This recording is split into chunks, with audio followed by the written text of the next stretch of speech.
In this video, I'm going to show you how to resize an image in Figma without cropping it so you can scale it up or down while keeping the original proportions and overall look intact. This is a super useful trick if you're working on a design and want your image to fit better without stretching, warping, or accidentally trimming important parts of the image. If this video helps, make sure to hit that like button and subscribe for more quick Figma tutorials. Alright, let's jump in. First, open your Figma file and go to the canvas where your image or shape is placed. Click once to select the image you want to resize. You'll know it's selected when the blue outline and corner handles appear around it. This step is important because the scale tool only works properly when the object is selected first. Now, on your keyboard, press A. This turns on the scale tool in Figma. You'll notice the cursor behavior changes, and now you're in the mode that lets you resize the object as a whole instead of just adjusting it like a normal frame or image fill. This is the key step if you want to keep the image looking natural while changing its size.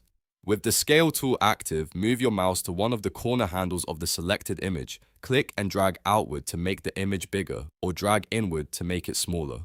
As you do this, Figma keeps the original proportions, which means the image won't get stretched out or distorted. It also helps prevent cropping issues that can happen when you resize in the wrong mode.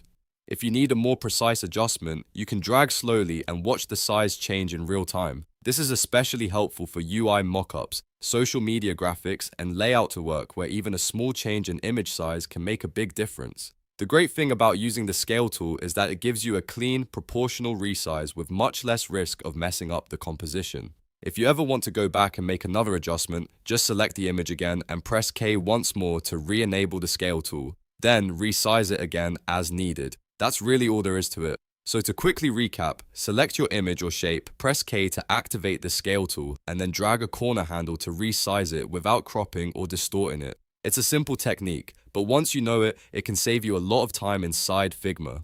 If you found this tutorial useful, make sure to like this video and subscribe for more Figma tips, design shortcuts, and easy step-by-step tutorials. Thanks for watching, and I'll see you in the next one.